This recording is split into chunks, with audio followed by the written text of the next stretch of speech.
Hello and welcome back to the channel. Last video में हमने MNCs complete कर दिया था कि एमएनसीज़ किस तरीके का प्रॉब्लम क्रिएट करते हैं होस्ट कंट्री पे। इस वीडियो में हम लोग मोटिव्स कवर करेंगे, यानी कॉजेस कवर करेंगे इंटरनेशनल लेबर माइग्रेशन का।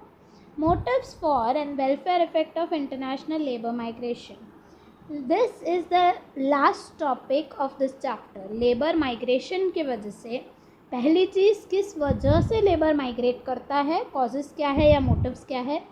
सेकेंडली, हम वेलफेयर इफ़ेक्ट देखेंगे लेबर माइग्रेशन का ग्राफिकली। और थर्डली, दूसरे इफ़ेक्ट्स क्या हैं लेबर माइग्रेशन के, वो हम थियोरी जो पार्ट है वो हम देखेंगे। Labour is generally less mobile internationally than capital. जितना कैपिटल, मोबाइल का मतलब है ट्रांसफ़र होना, तो कैपिटल जितना आप इजीली ट्रांसफ़र कर सकते हो उतना आप लेबर ट्रांसफ़र नहीं कर सकते। In this section we examine the causes of international labour migration and analyse its welfare effect on the countries of emigration and immigration. पहले तो वो देखेंगे कॉजेज़ क्या है यानी मोटिव्स क्या है, और उसके बाद हम देखेंगे कि एनालाइज करेंगे कि वेलफेयर इफ़ेक्ट क्या है एमिग्रेटिंग, यानी जहाँ से ये जो एमिग्रेशन है यानी जहाँ से वो एग्ज़िट कर रहा है लेबर जिस नेशन से, और जिस नेशन में वो आ रहा है लेबर, उन दोनों पे इफ़ेक्ट क्या हो रहा है वो हम देखेंगे। Those effects that can be illustrated graphically are examined first. Subsequently, we examine the effects that are not apparent from the graphical analysis. Motives, yeah, you can say the causes of for international labor migration. International labor migration can take place for economic as well as non economic reason. Economic reason या non economic reason की वजह से labour migrate करते हैं। Economic regions कौन से हैं? The decision to migrate for economic reasons can be analysed in same manner and with the same tools as any other investment decision. Economic यानी हम कॉस्ट एंड बेनिफिट के basis पे check करेंगे कि क्या रीजन्स है। कॉस्ट क्या क्या है? कॉस्ट है एक्सपेंडिचर फॉर ट्रांसपोर्टेशन। अगर वो ए से बी नेशन में जा रहा है कोई लेबर, तो ट्रांसपोर्ट करने के लिए, ए से बी नेशन में जाने के लिए जो ट्रांसपोर्ट का खर्चा होगा वो कॉस्ट में आएगा। Second, loss of wages during time spent relocating, यानी ए से बी में जाने के लिए, माइग्रेट करने के लिए 1 हफ्ता या 2 हफ्ता या 1 महीना वो ले रहा है पूरा सेटल होने के लिए। अच्छे से पहले वो सारा पैकेजिंग करेगा ए नेशन में, सबसे मिलेगा फ्रेंड्स फैमिली से, देन वो माइग्रेट करेगा। ट्रैवलिंग टाइम कितना है depends on where the travelling is. B में सेटल होगा, प्लेस ढूंढेगा, सारा चीज़ें करेगा, सेटल होगा अच्छे से। तो ये जो टाइम है, लेट्स टेक 2 वीक्स, तो वो 2 वीक्स के टाइम के लिए जब वो काम नहीं कर रहा है तो उसका वेजेस चला जाएगा, तो वो एक कॉस्ट है। And searching for job in new nation, अगर वो नए नेशन में बिना जॉब के लिए गया है, ऐसे मान के कि वहाँ पे जाके वो जॉब ढूंढेगा, तो जॉब ढूंढने तक जो उसका टाइम पीरियड है वो, तभी वो वेजेस नहीं कमा रहा है। In addition, there are many other less quantifiable, जिसको हम क्वान्टिफाई यानी नंबर्स नहीं दे सकते, हम बता नहीं सकते लॉस इन नंबर्स कितना हुआ है। वो लॉस क्या है? Such as separation from relatives. अगर वो अपने घर से कोई और नेशन में जा रहा है तो रिलेटिव्स से वो अलग हो रहा है, तो वो भी एक तरीके का लॉस हो गया, वो एक तरीके का कॉस्ट हो गया। लेकिन हम उस कॉस्ट को नंबर्स के तौर पे नहीं बोल सकते, वो इमोशनल लॉस हो गया। तो आप कॉस्ट बोल सकते हो लेकिन क्वांटिफाइबल कॉस्ट नहीं बोल सकते। फ्रेंड्स के साथ दूरी, फेमिलियर सराउंडिंग, आप जिस एरिया में सालों से रह रहे हो उस एरिया को आप फेमिलियर हो जाते हो। ईज़िली, हाँ पता है उतर के जाना है, ये चीज़ यहाँ पे मिल जाएगी।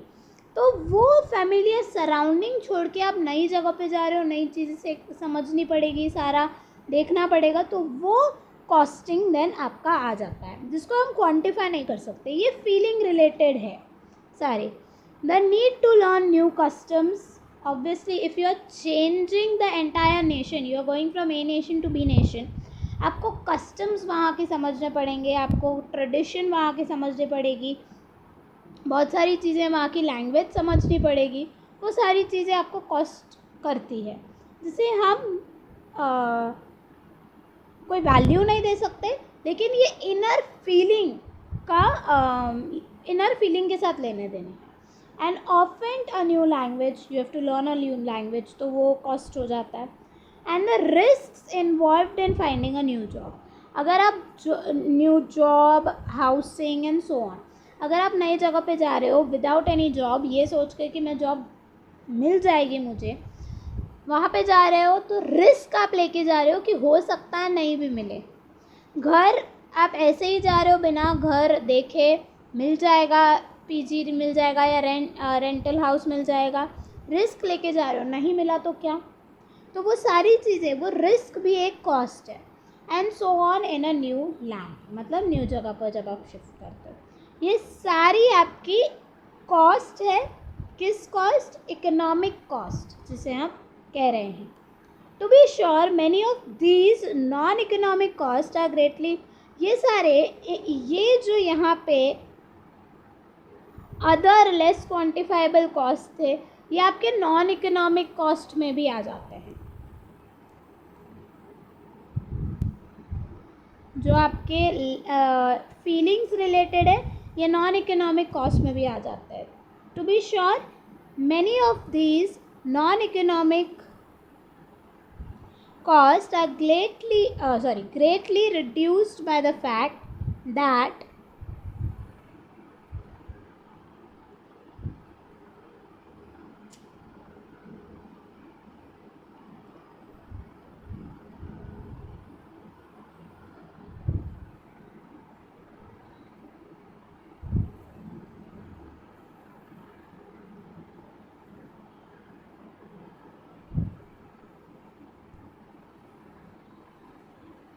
migrations usually occur in waves and in chains, with many migrants moving together and or to areas with an already substantial number of earlier migrants from the same place of origin.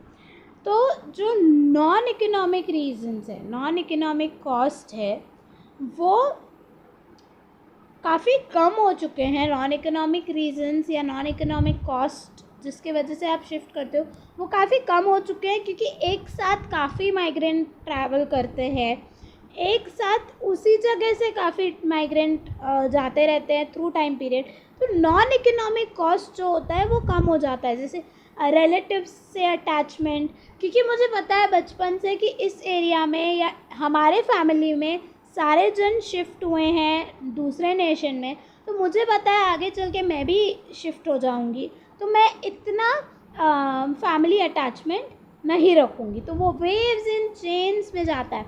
अगर पूरा family ही साथ में migrate कर रहा है तो कोई problem नहीं होती है। सो ये जो सारे नॉन इकोनॉमिक कॉस्ट हैं वो अभी कम हो चुके हैं। द इकोनॉमिक बेनिफिट, अब हमने कॉस्ट की बात कर ली, अब हम इकोनॉमिक बेनिफिट की बात करते हैं। Economic benefit of international migration can be measured by higher, अभी आप बेनिफिट क्या मिलेगा माइग्रेट करके बेनिफिट ये मिलेगा आपको, रियल वेज ज़्यादा मिल रहा है, इनकम ज़्यादा मिल रहा है। That migrant worker can earn abroad during his और हर रिमेनिंग वर्किंग लाइफ। तो अगर वो कहीं पे माइग्रेट करने का सोच रहा है तो ऑब्वियसली वहाँ पे हायर पे मिल रहा है, इस वजह से higher income, higher real wage मिल रहा है, इस वजह से वो शिफ्ट हो रहे हैं। Over and above what higher, यानी जो इधर ए नेशन में, अपने नेशन में जो ऑलरेडी वो कमा रहा है उससे ज़्यादा, over and above what he और she could have earned at home. If let's say आप ए नेशन में रहते हो बचपन से और आपको पता है ए नेशन में you can only earn 20,000 per month, but then you come to know that B nation में you can earn 50,000 per month. So you will automatically shift because you are earning 30,000 more. Other benefits. So this is economic benefit. Other benefits may include greater educational and job opportunity for migrants children. अगर I am shifting to a better place तो obviously वहाँ पे education, job opportunities अच्छी होंगी, तभी तो higher pay मिल रहा है. तो मेरे आगे चल के जो बच्चे होंगे तो उनके लिए गुड अपॉर्चुनिटी हो जाएगी. So this is other benefit from the excess of returns over cost and internal rate of return for the migration decision can be estimated just as for any other type of investment. क्या बोल रहा है कि आप decision migration का कैसे लोगे, it depends कि ये जो सारे बेनिफिट्स हैं, क्या ये बेनिफिट मुझे ज़्यादा दे रहे हैं, मतलब ज़्यादा इनकम, ज़्यादा अच्छी अपॉर्चुनिटीज़, क्या वो ओवर एंड अबाउ कॉस्ट, जितना भी कॉस्ट है, let's say for example travelling cost और ये सब सारे कॉस्ट मिला के मेरा कॉस्ट हो रहा है 1,00,000 रुपीज़. तो क्या मेरा रिटर्न या मेरा बेनिफिट इससे ज़्यादा है, वो मैं कंपेयर करूँगी and based on that I will take the migration decision. If the rate of return is sufficiently high, मतलब वो बहुत है, 1,00,000 कॉस्ट था but I am getting 50 lakhs. Life time में I can earn more than 50 lakhs. I can earn let's say 5 to 10 crore.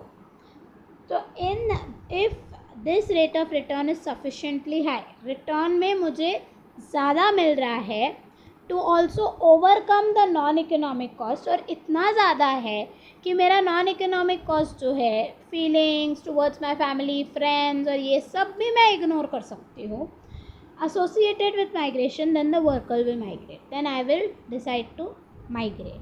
Of course, in the real world, workers seldom, if ever, have the information to carry out this type of cost-benefit analysis explicitly.